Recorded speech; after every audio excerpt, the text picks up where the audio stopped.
Amen.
ఓ ప్రేమ గల ప్రభువా క్షమించుమయ్యా, నన్ను చెడిపోతుంది.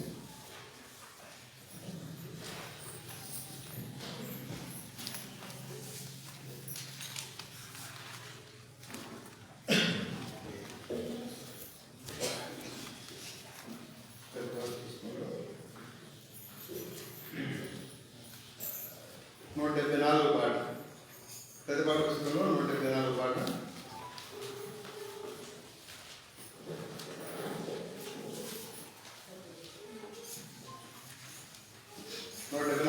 పాత పుస్తకాలు ఉంటే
ఈ షీట్ ఎవరి దగ్గర ఉంది చూడండి. ఇది ఒప్పుకోదు పాట.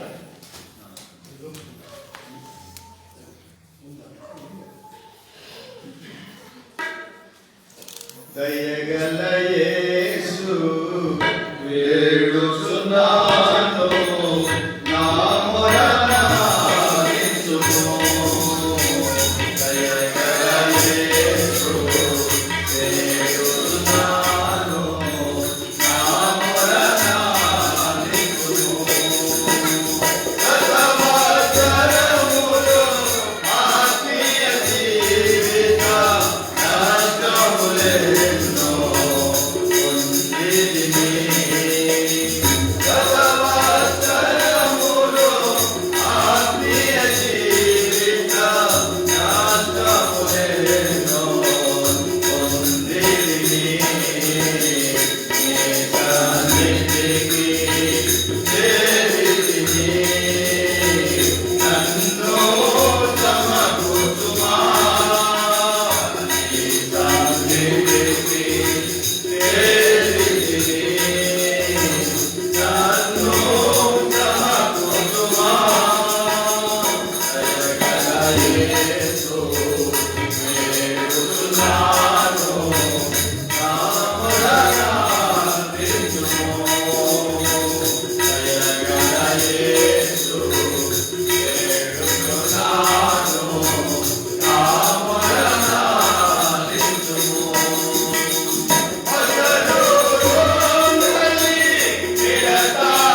543 పాట పాడదాము.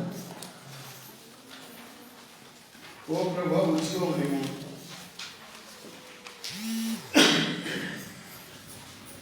పాత పుస్తకాలు అంటే 486. మొదటిసారి వాటి వినండి, రాకపోతే రెండోసారి కలపండి. ఓ ప్రభువా జీవము నీవు, ఓ ప్రభువా జీవము నీవు, విరిగిన మనసుతో నీవే వేదను, విరిగిన మనసుతో నీవే వేదను. ఓ ప్రభువా జీవము నీవు, ఓ ప్రభువా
దయచేసి బ్రదర్స్ కొత్త మందిలో కూర్చోండి. అవసరం అనుకుంటే సిస్టర్స్ మరి వెనక వచ్చి కూర్చోవచ్చు. దయచేసి ముందు రండి. లేవండి అందరూ లేకుండా వచ్చి లేవండి లేవండి సర్దుకోండి.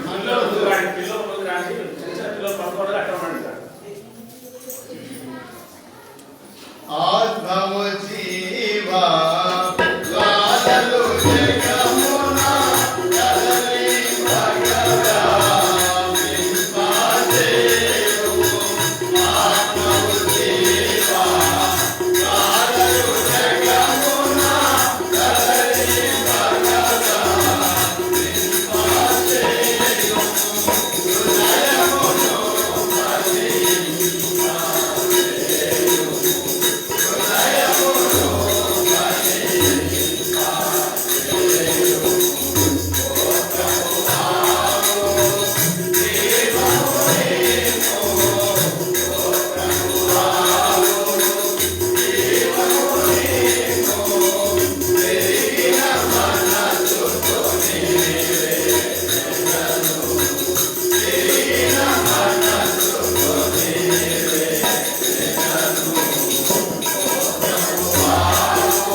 సమయంలో మరి సంవత్సరం యొక్క చివరిలో ఉన్నాము, చివరి గడిలో ఉన్నాము.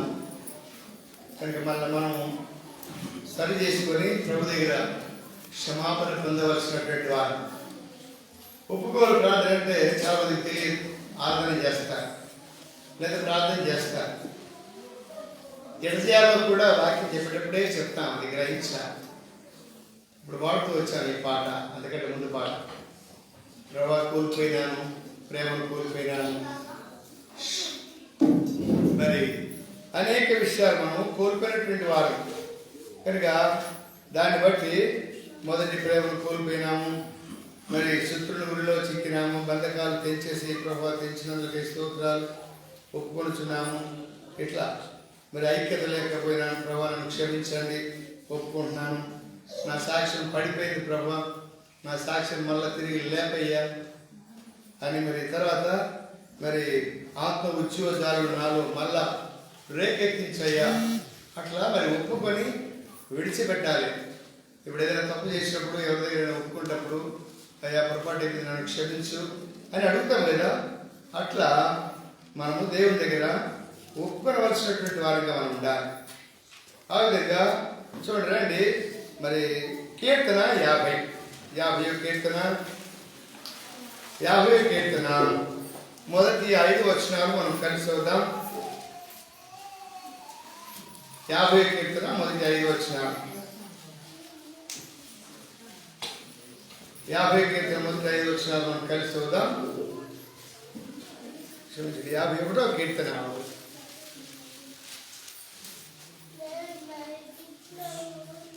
51వ కీర్తన మొదటి 5 వచనాలు మనం కలిసి వద్దాం. దేవా,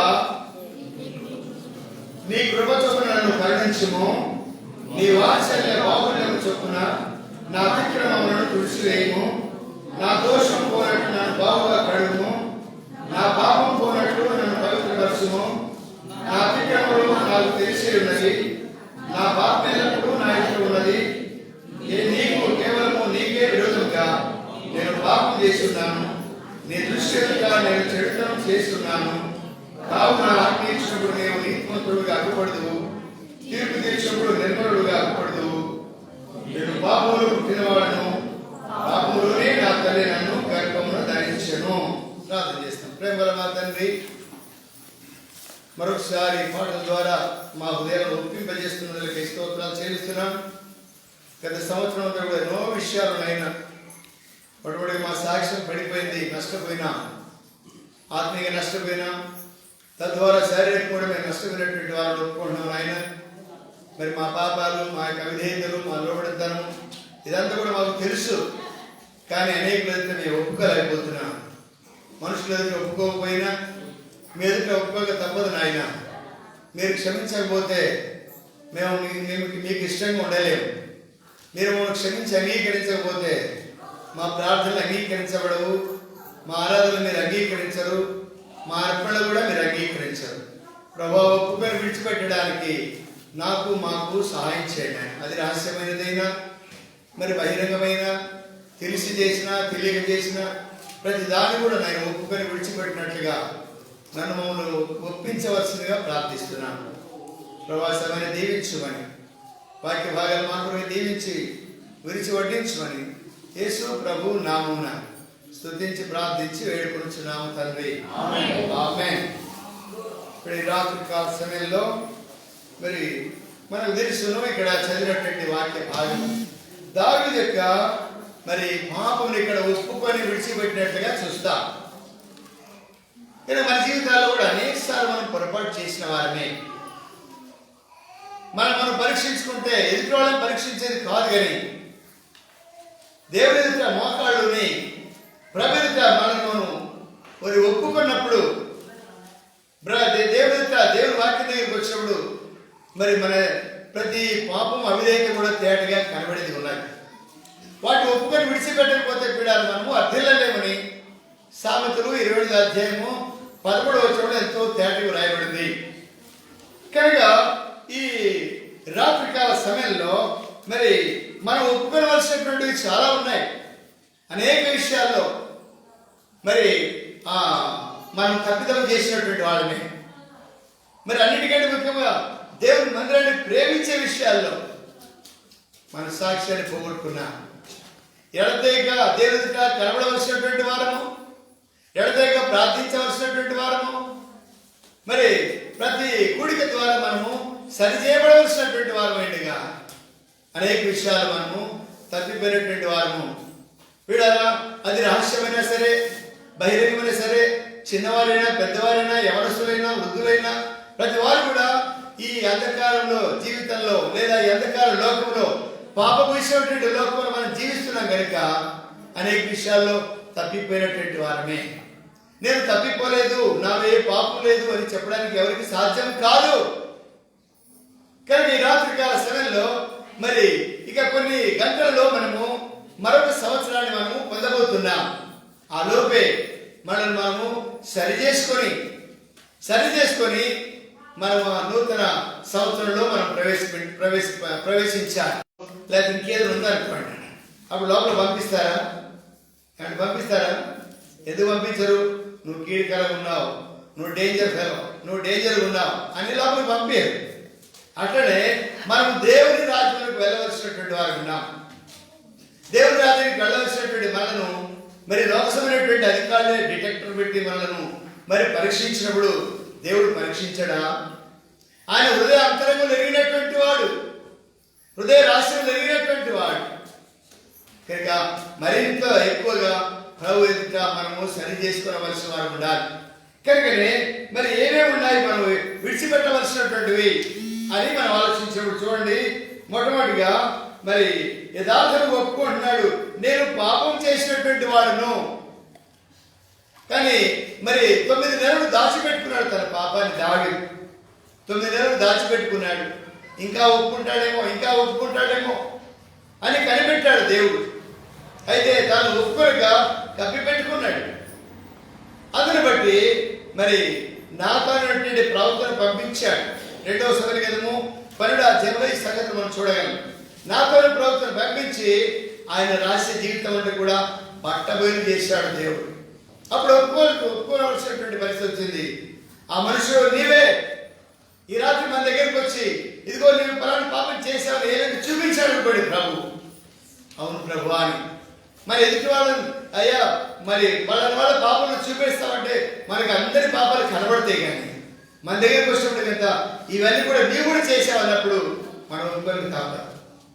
కనుక ఈ రాత్రికాల సమయంలో మరి దేవుడి యొక్క మనము యథార్థముగా ఒప్పుకొనవలసినటువంటి దావీదు వలె యథార్థంగా మనం ఒప్పుకొని విడిచిపెట్టవలసినటువంటి వారిగా ఉండాలని ప్రేమల దేవుడు జ్ఞాపకం చేస్తున్నాడు. రెండవదిగా చూడండి 19వ కీర్తన, రండి 19వ కీర్తన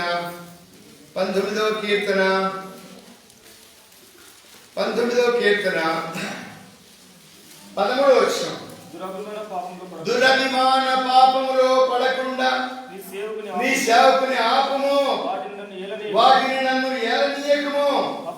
అప్పుడు నేను యథార్థవంతుడునై అధిక ద్రోహం చేయకుండా నిందారహితుడనగుదుము.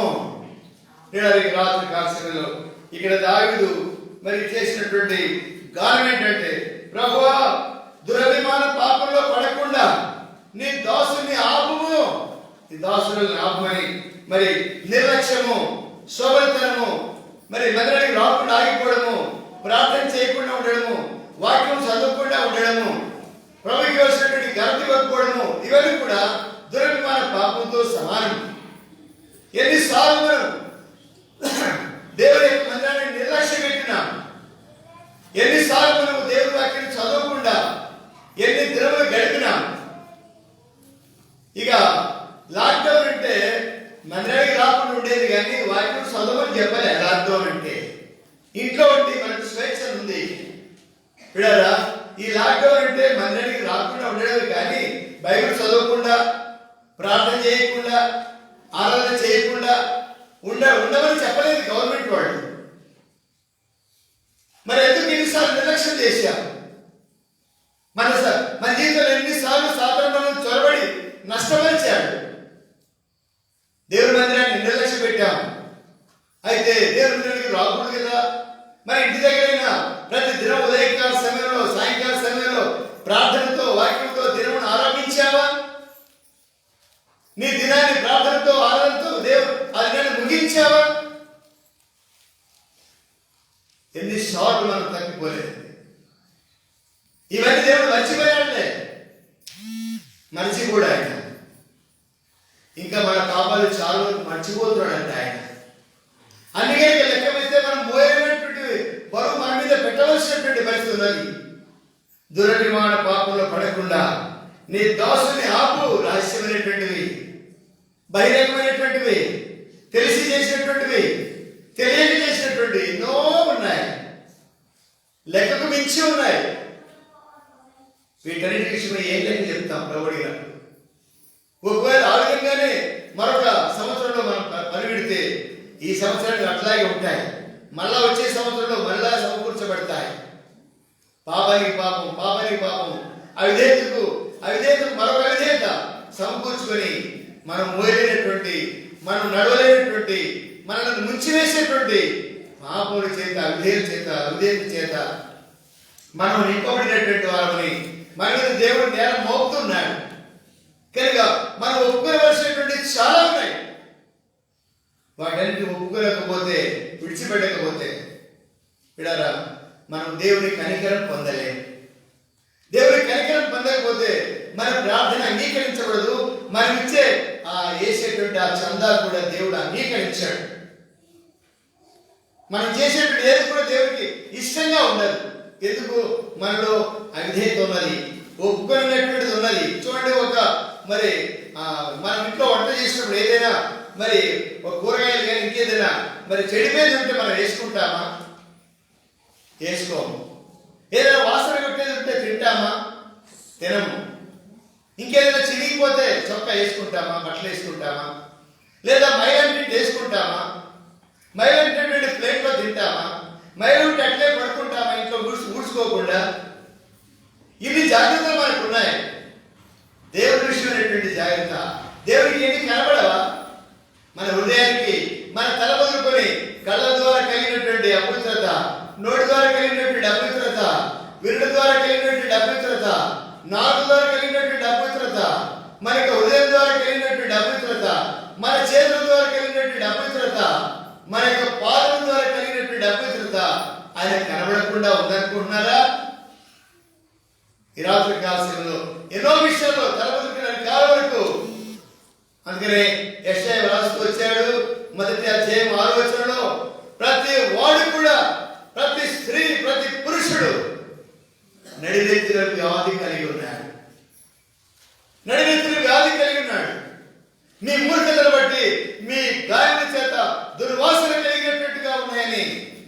3వ వచనం 4వ వచనం చదివినట్లయితే కనబడుతుంది పిల్లారా.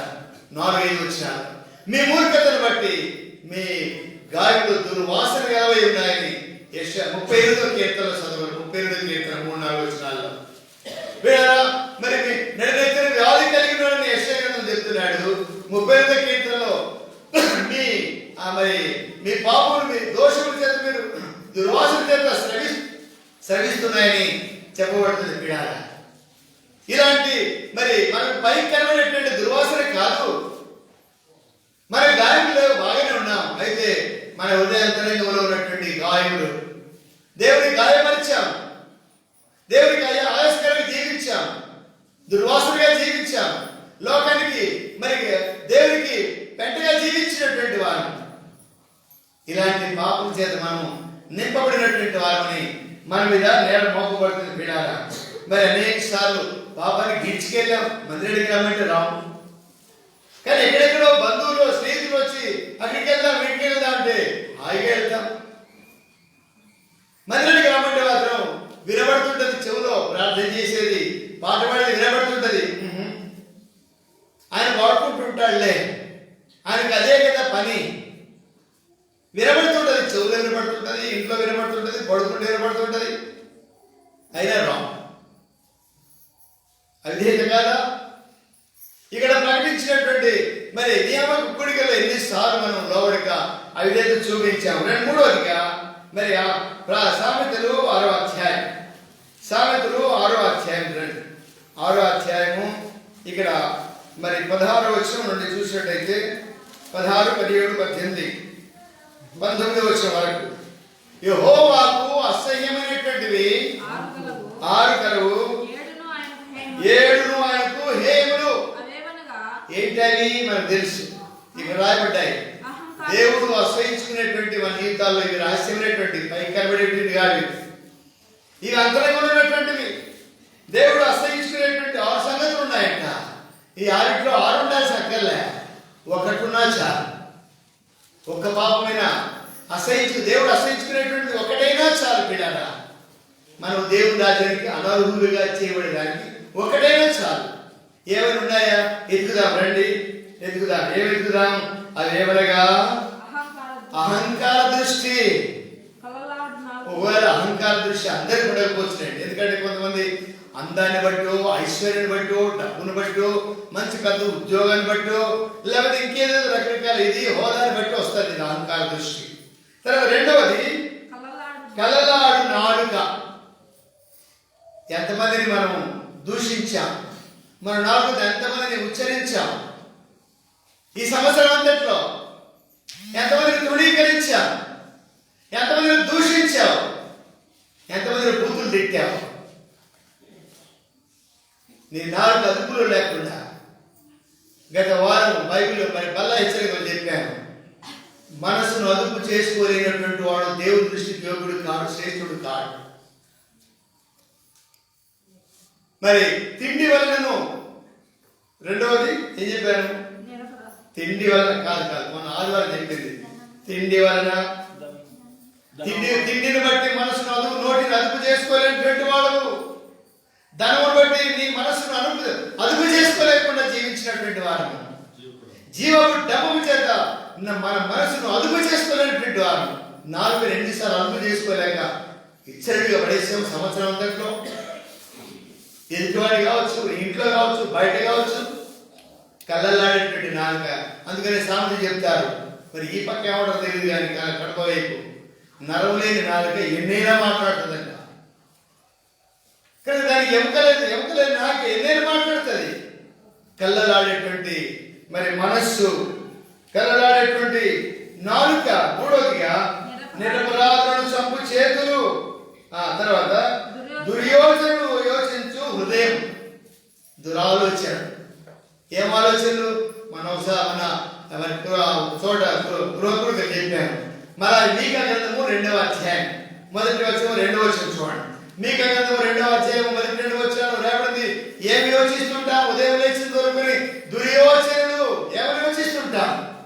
మంచం మీద పరుండి మోసపు క్రియలు యోచించేటువంటి వారు. ఉదయం లేవగానే ఇంకా కింద కూడా కాలు పెట్టాము, ముఖంలో బ్రష్ చేయము, ఇంకా ఏం బ్రేక్ఫాస్ట్ ఉంటుంది, ఎవరితో మాట్లాడము.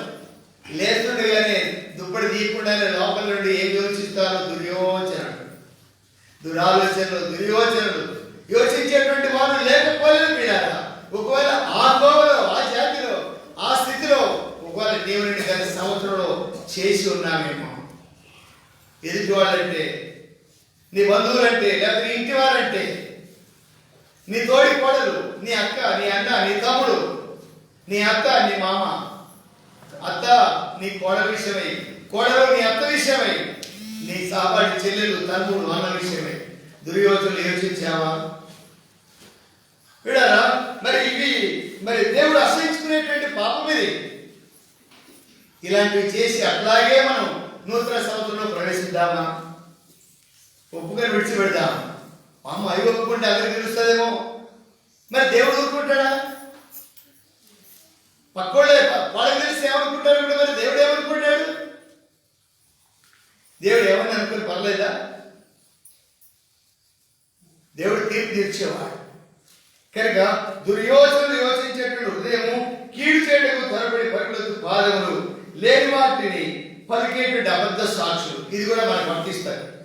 లేని వాటిని పుట్టిస్తుంటాం. అలా వాళ్ళు ఒక మాట చెప్తాం, మనం రెండు కలిపి మూడు చెప్తాం. ఒక మాట వాళ్ళు అనింటారు, దానికి ఇంకోటి కలిపి మొత్తం మందోటి కలిపి మొత్తం 3 చెప్తాం. లేని వాటిని కల్పిస్తూ ఉంటాం. ఇట్లాంటి ఎన్నిసార్లు చెప్పలేదు ఈ సంవత్సరం? ఏమండి, ఇది మరి ఇంటి వాళ్ళ మీద కావచ్చు, బయట వాళ్ళ మీద కావచ్చు, నీ పగవాళ్ళు కావచ్చు, నీ బంధువులు కావచ్చు, ఎవరి వాళ్ళ మీద మరి లేని వాటిని కల్పించలేదా? మరి ఎక్కడ పోవాలా? ఎన్ని దేవుడు ఎన్ని లెక్క రాస్తున్నాడు చూడండి. మరి మీకా గ్రంథము 6వ అధ్యాయం చూడండి. మీకా గ్రంథం 6వ అధ్యాయంలో ఇవన్నీ లెక్క రాస్తున్నాడు లేదు చూడండి. అక్కడ మీకా గ్రంథము, మలాకి గ్రంథము 3వ అధ్యాయము 16వ వచనం. అప్పుడు యెహోవా యందు భయభక్తులు గలవారు ఒకరితో ఒకరు మాట్లాడుకొనుచుండగా యెహోవా చెవియొగ్గి ఆలకించెను. మరియు యెహోవా యందు భయభక్తులు కలిగి ఆయన నామమును స్మరించుచున్న వారికి జ్ఞాపకార్థంగా. ఎవరికంటే భయభక్తులు గలవారి కొరకే ఈ మాట రాయబడింది, అందులో కొరకు కాదు. భయభక్తులు గలవారు ఒకరితో ఒకరు మాట్లాడుకుంటుంటే ఏం మాట్లాడుకుంటున్నారో ఆయన చెవికి ఆలకిస్తున్నాడు. ఆయన చెవి ఎక్కడుంది? ఆయన చెవి సంఖ్యాకాలం రాయబడింది. ఆయన చెవి నీ నోటి కాడనే ఉంది. ఎవరికి వినబడకపోతే ఆయన చెవులోకి ముందు పోతుంది కనుక మరి ఆయన చెవికి ఆలకించను.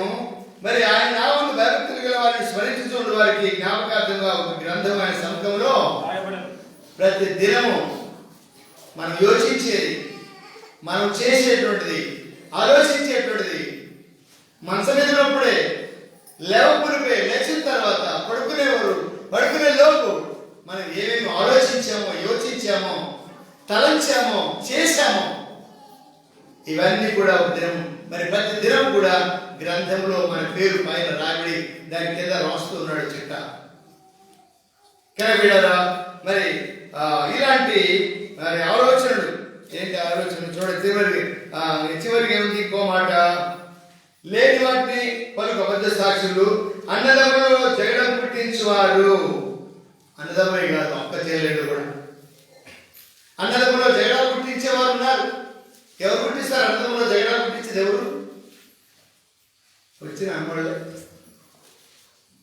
వచ్చిన అమ్మ. అంతవరకు బాగుంటారు అన్నదమ్ములు, వాళ్ళ అమ్మ వాళ్ళ ఆయన అందరు బాగుంటారు.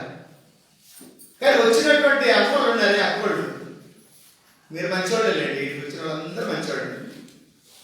మీరేం తగాలు పెట్టినట్టు లేదు. ఆడ తెలిసేదిగా నాకు. మీరు బాగా మంచివాళ్ళే, చాలా మంచివాళ్ళు. కర్నూలు మందిరంలో ఉన్నటువంటి సహోదరులు అందరూ మంచివాళ్ళే. మీ భర్త తమ్ముడికో, అన్నకో, లేకపోతే మీ భర్తకో, మీ వాళ్ళ భర్త నాయకో తగాదు పెట్టినోళ్ళే కాదు. దేవుడు చాలా మంచివాడు. ఒకవేళ ఉంటే ఒప్పుకోండి, అంతే కదా. ఉంటే ఒప్పుకోండి, లేకపోతే దేవుడు పట్టుకుంటాడు. మీ అత్తకు మామకు పెట్టింటావు, ఎట్టైనా బయటకు పంపిస్తారు. ఏంటండి ఇట్లాంటి వాళ్ళు ఎవరైనా ఉన్నారేమో. అదే అంటున్నాడు, జగడాలు పుట్టించాడు, అన్నదమ్ముల జగడాలు. మరి నిన్న నాకు బాగుంటుంది, మన కొత్తగా పెళ్ళైంది ఇంటికి, అప్పుడే ఆ భార్య వచ్చింది పెట్టింది అప్పుడే ముందు. అట్లాంటి వాళ్ళు లేకపోలేదు పిడారా, ఉండబెట్టి రాశాడు. ఆదినాలు ఉన్నారు, ఇప్పుడు కూడా ఉన్నారు. ఒకవేళ ఆ జాబితాలో ఉన్నావేమో, ఒకవేళ అన్నదమ్ములో జగడబెట్టేటువంటి తమ్ముడు అన్న ఉన్నావేమో, జాగ్రత్త, ఒప్పుకొని విడిచిపెట్టు. కనుక మరి ఈ పాపములను మనం విడిచిపెట్టి ఒప్పుకొని విడిచిపెట్టకపోతే పిడారా మనం దేవుని యొక్క కనికరమును పొందలేము.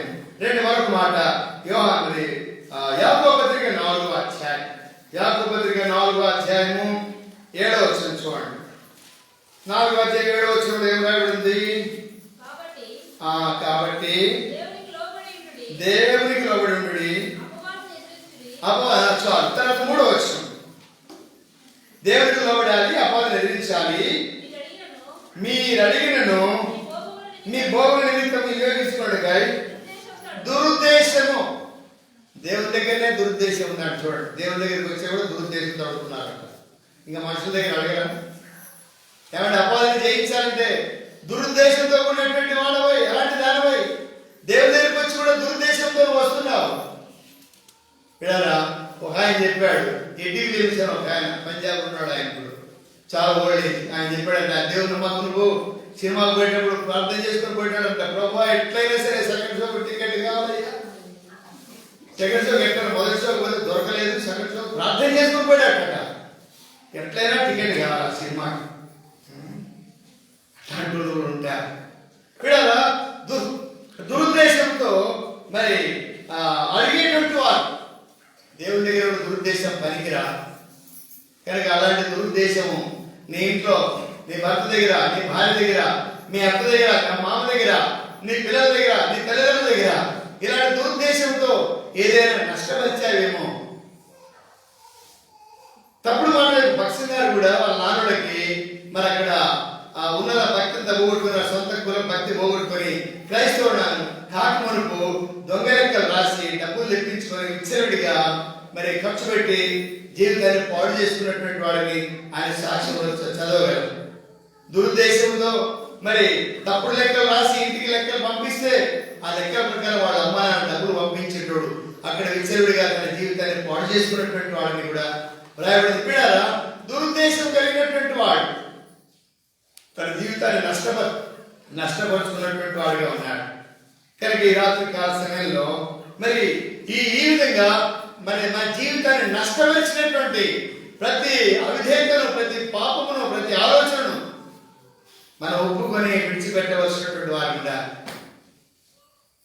ఇంకా ఎంతకాలం ఈ విధంగా మరి సంవత్సరం గడిచిపోయింది, దేవుడు కనికరించి 30వ తారీఖు వరకు బ్రతికించాడు.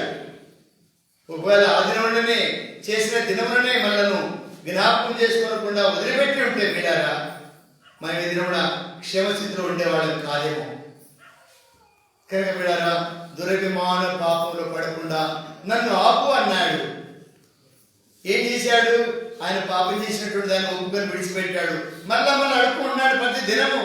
ఉదయకాలం మనం లేవగానే అడుక్కోవాలి, ప్రభువా మరి దురభిమాన పాపము, తెలిసి పాపము, తెలియక పాపము, ఇష్టంగా చేసేటువంటి పాపం నాలో చొరబడకుండా నన్ను కాపాడు, నన్ను భద్రపరచు అని ప్రతి దినం మనం సహాయం కోరుకుంటే ఆ దినమంతట్లో మనం క్షేమంగా నడిపించేటువంటి వాడుకుంటాడు. యవనస్తులు మీరు కూడా, యవనస్తులైనా సరే, యవనస్తులైనా సరే, మరి ముఖ్యంగా ఈ దినాల్లో యవనస్తురాలు త్వరగా పాడైపోయేటువంటి ఈ లోకం ఇట్లా పాడు చేస్తుంది లోకాన్ని. విడారా, యవనస్తులంటే వాడికి కాదులే, వాళ్ళకి చెప్తున్నాడులే అని అనుకుంటున్నారా? అందరినీ పాడు చేసేటువంటి వాడు ఉన్నాడు. ఏదో ఒకటి మరి మాయమాటల చేత మనుషుల జీవితాలను నష్టపరిచి, కుటుంబాలు నష్టపరిచి, భ్రష్టత్వాలను తీసుకొచ్చి మరి దేవుడికి దూరం చేసేటువంటి పరిస్థితులు ఎన్నో సంగతులు మనం చూస్తూనే ఉన్నాం. కనుక ఈ రాత్రికాల సమయంలో ఇప్పుడైనా సరే చూడండి, ఆదికాండము 19వ అధ్యాయం, ఆదికాండము 19వ అధ్యాయము 14వ వచనం చూడండి. లోతు బయటికి వెళ్ళి తన కుమార్తెలను పెళ్ళాడని మధ్య అల్లులతో మాట్లాడి లెండి ఈ చోటు విడిచిపెట్టి రండి. ఏంటంట? ఈ చోటు విడిచిపెట్టి రండి. ఎందుకు ఆ చోటు విడిచిపెట్టమన్నాడు? ఆ చోటు మంచిది కాదు.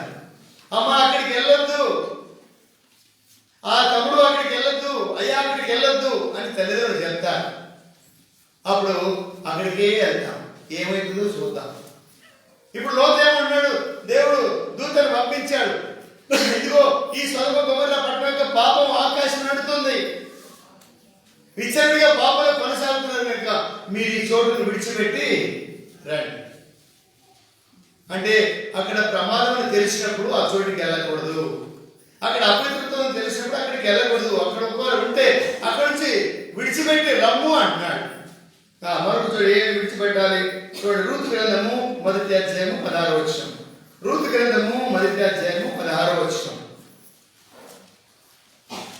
రూతు గ్రంథము 1వ అధ్యాయం 16వ వచనంలో చదవండి. లేదా నేను చదువుతాను. అందుకు రూతు నా వెంబడి రావద్దనియు, నన్ను విడిచిపెట్టవద్దనియు, నన్ను బతిమాలుకొనవద్దు, నువ్వు వెళ్ళి చోటికి నేను వచ్చేదను, నీవు నివసించే చోటు నేను నివసించదును, నీ జనమే నా జనము, నీ దేవుడు నా దేవుడు, నువ్వు మృతి పొందే చోటు నేను మృతి పొందేదను, అక్కడ నేను పాతి పెట్టుకోలేదు. ఇక్కడ చూసేది నా వెంబడి రావద్దని అంటే ఏమంటుంది? నేను నిన్ను విడిచిపెట్టాను. లోకాన్ని విడిచిపెట్టింది, మోయాబుని విడిచిపెట్టింది, మోయాబు ఆశలు విడిచిపెట్టింది. విడిచిపెట్టవలసినటువంటి విడిచిపెట్టాలి. సొదొమను విడిచిపెట్టు. సొదొమ గొమొర్రా పట్టణంలో పాపంతో నిండినాయి. అక్కడ ఉన్నటువంటి మనుషులు ఎట్లాంటి వాళ్ళు అంటే దుష్టులను బహు పాపులను రాయబడింది. 13వ అధ్యాయం రాయబడింది ఆది కాండంలో. సొదొమ మనుషులు దుష్టులను బహు పాపులై ఉన్నారు అని రాయబడింది మాట. కనుక ఆ స్థలాన్ని విడిచిపెట్టు, లేచిరా. ఇక్కడ ఏమంటున్నాడు? ఈ రూతు ఏమంటుంది? లోకాన్ని విడిచిపెట్టింది. మరి శరీరాశలకు గుర్తు మోయాబు. మోయాబులు గర్విష్ఠురాండు. గర్వం విడిచిపెట్టు, గర్వం విడిచిపెట్టి బయటికి రా. ఇంకా మన జీవితంలో రూతు విడిచిపెట్టేటువంటి గర్వం లేదా లోకం ఇంకా విడిచిపెట్టకపోతే ఇప్పుడైనా విడిచిపెట్టు. అంటే నేను విడిచిపెట్టాలి. చూడండి ఆది కాండం 39వ అధ్యాయము 15వ వచనం. 39వ అధ్యాయము 15వ వచనము. ఏ విడిచిపెట్టాడు యోసేపు? చూడండి 39వ అధ్యాయము. బిగ్గరగా కేక వేయగా వారు విని నా దగ్గర తన వస్త్రమును విడిచిపెట్టి, ఏంటంట? నా దగ్గర తన వస్త్రం విడిచిపెట్టి తప్పించుకుని బయటికి పారిపోయాడు. ఆమె చేతిలో విడిచిపెట్టి తప్పించుకొని బయటికి పారిపోయాను. పాపం జరుగుతుంది, పాపం నష్టం జరుగుతుంది తెలిసినప్పుడు అక్కడ మన వస్తువు కొంత నష్టమైనప్పటికీ అక్కడ విడిచిపెట్టైనా సరే దానికి దూరం పోవాలి. యోసేపు తన వస్త్రాన్ని విడిచిపెట్టైనా సరే పాపానికి దూరంగా పారిపోయినాడు. మాకు వివరంగా చెప్పడానికి సమయం లేదు, కానీ యోసేపు అపవిత్రత కలుగుతుందని తెలిసినప్పుడు అక్కడి నుండి తన వస్త్రాలను విడిచిపెట్టి దిగబడైనా సరే పారిపోయినటువంటి వాడిగా ఉన్నాడు. అమ్మో మా బట్టలు ఏమైపోయినాయో ఏమో, మా బంగారం ఏమైపోయిందేమో, అదిగో బీరోలు ఇట్లా పెట్టిండి, ఇదిగో ఇక్కడ గాజులు పెట్టిండి, అక్కడ బ్రాస్లెట్ పెట్టిండి, ఏమైపోయినాయి మరి? ఏమైపోయింది? అక్క ఎనికి చూసింది, విడిచిపెట్టలేకపోయింది. విడిచిపెట్టామంటున్నాడు, విడిచిపెట్టాలి.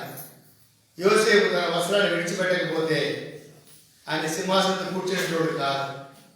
ఇశ్రాయేలు మరి ఐగుప్తు దేశం నుండి వచ్చేవాడు కాదు, కరువులో చచ్చిపోయేటోళ్ళేమో.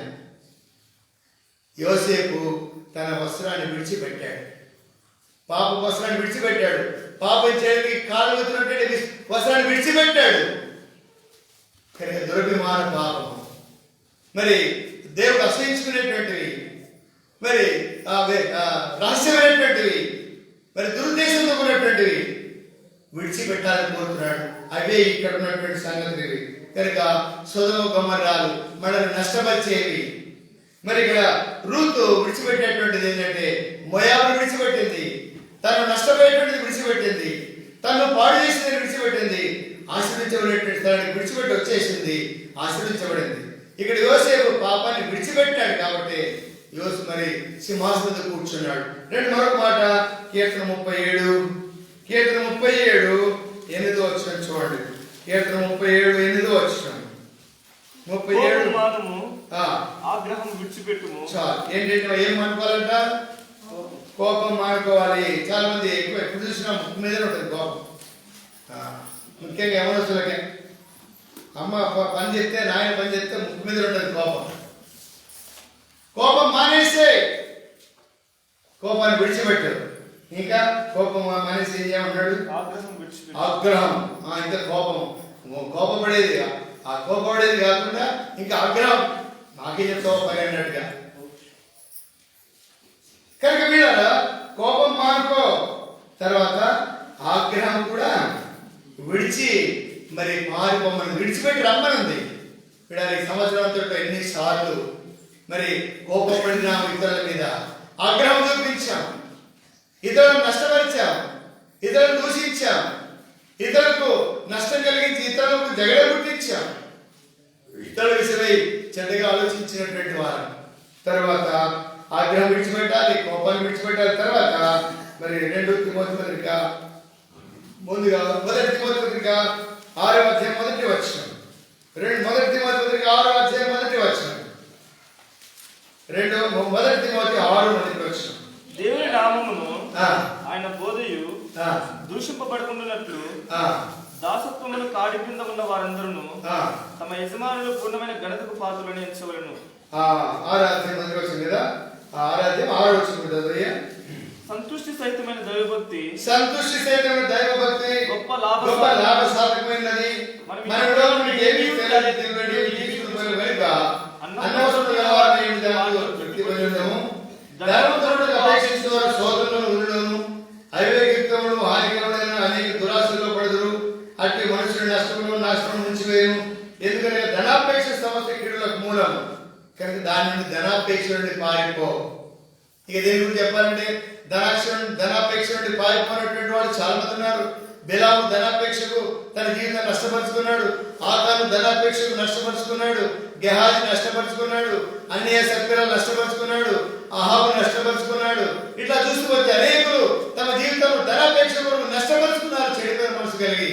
మన విలోపలికి ఏమి తీసుకురాలేదు, ఏమి తీసుకుని పోలేదన్నటువంటి సత్యాన్ని వారు మర్చిపోయారు. కనుక ఈ రాత్రి కాల సమయంలో ధనాన్ని ఆశించి మనం ఏమైనా నష్టపోయినామేమో, మనం వాటిని విడిచిపెట్టవలసినటువంటి వారు ఉండాలి.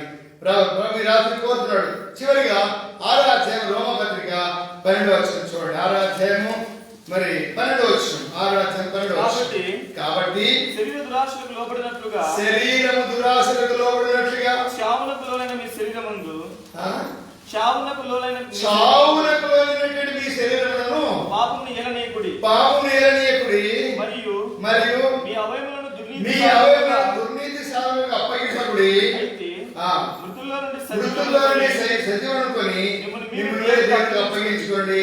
ఇక్కడ అప్పగించుకోవలసినటువంటి ఉన్నాయి, మరి ఏలకుండా ఉండవలసినటువంటి ఉన్నాయి. దురాశకు లోబడినట్లుగా మన జీవితాలను వాటి నుండి దూరంగా పారిపోయేటువంటి వారంట.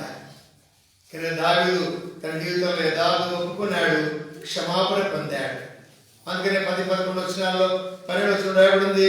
మొదటి 52 కీర్తనలో ప్రభువా మరి 10వ వచనంలో శుద్ధమైనటువంటి మనసు దేవా నాకు శుద్ధ హృదయం నాకు దయచేయి, అంతరంగంలో సిద్ధమైనటువంటి మనసు దయచేయి, నీ రక్షణను నాకు మరలా పుట్టించుము. మన ఈ రాత్రి కాలంలో ప్రభువా నాకు ఆరంభ దినాలటువంటి ఆసక్తి నాలో కలిగించేయ్యా, నన్ను శుద్ధి చేయ్యా, నన్ను కడిగి పవిత్రపరిచేయ్యా, నన్ను బాగు చేయ్యా. మీకు అసహ్యమైనటువంటి ఉన్నాయి, మీరు అసహించుకునేటువంటి కార్యాలు ఉన్నాయి, నా దేహాన్ని సరిపేసేటువంటి ఉన్నాయి, నా సాక్ష్యాన్ని సరిపోయేటటువంటి ఉన్నాయి, ఇతరులను నష్టపరిచేటువంటి ఉన్నాయి, మరి ఇంటి వారిని నష్టపరిచేవి ఉన్నాయి, బంధువులను నష్టపరిచేటువంటి ఉన్నాయి. కనుక మాటలు, క్రియలు, తలంపులు ఎన్నో విషయాలు మనం నష్టమైనటువంటి వారు. ఇక చెప్పాలంటే మన జీవితాన్ని చెరిపేసుకున్నాం, కూడా నష్టపరుచుకున్నాం, ప్రభుకి అసహ్యం పుట్టించాం, ప్రభుకి రావాల్సినటువంటి ఘనత ఇవ్వలేదు, ప్రభువును కొనియాడలేకపోయినాం, ప్రభుకి రాలేకపోయినాం. ఎన్నో విషయాలు ఉన్నాయి, అన్ని విషయాల్లో మనం తప్పిపోయినటువంటి వారిని. అందుకని చూడండి, యాకోబు పత్రిక 3వ అధ్యాయం 1వ వచనం చదవండి ఒకసారి. యాకోబు పత్రిక 3వ అధ్యాయం 1వ వచనం. ఏ విషయాలు తప్పిపోయినామంట? నా సహోదరులారా, నా సహోదరిలారా, బోధకులమైన మనము మరీ కఠినమైన తీర్పు పొందుదామని తెలుసుకొని మీరు అనేకులు బోధకులు కాకుండా అనేక విషయాల్లో మనం అందరం కూడా తప్పిపోతున్నాం. అంటే బోధకులకి కదండి, మనకు కాదు కదా, బోధకులకి ఇది కదా, బోధకులకి కాదు, అందరికి కూడా వర్తించేది అవుతుంది. కనుక అందరూ కూడా తప్పిపోతున్నాం. తప్పిపోయినటువంటి వాళ్ళు ఎవరు లేరు, పరిపూర్ణులు ఎవరు కాదు. కనుక ఈ రాత్రి కాల సేవలో మనం ఒప్పుకుందాం, విడిచిపెడదాం. ఆ దేవుని ప్రభు మనకు ఒప్పుకోలు సహాయపడగాక ఒక చరణం పాడదాం, ఆ తర్వాత మనం ఒప్పుకుందాం. చూడండి, వెంటనే మోకరించండి, ఒక చరణం పాడతాను. మరి మీకు పాట వస్తున్నారో తెలియదు.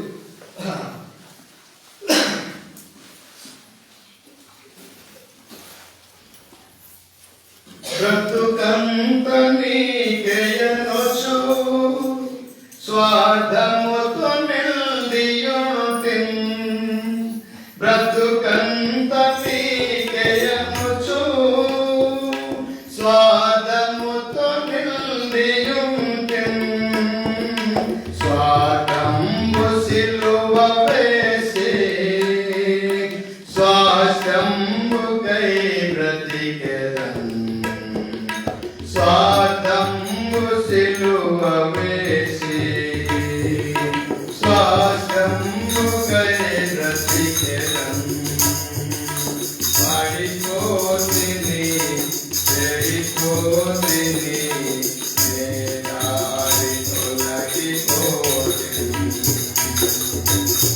పడిపోతిని చెడిపోతిని నేనాడి తొలగిపోతిని. ఓ ప్రేమగలన ప్రభువా క్షమించుమయ్యా నన్ను, ఓ ప్రేమగలన ప్రభువా క్షమించుమయ్యా నన్ను, పడిపోతిని చెడిపోతిని నేదారి తొలగిపోతిని, పడిపోతిని చెడిపోతిని నేదారి తొలగిపోతిని. ఓ ప్రేమగలన ప్రభువా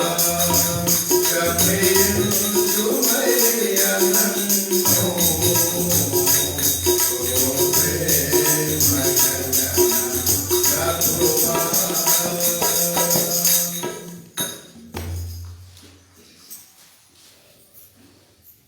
ఒప్పుకుందాము, ప్రారంభించండి సహోదరుడు సహోదరి.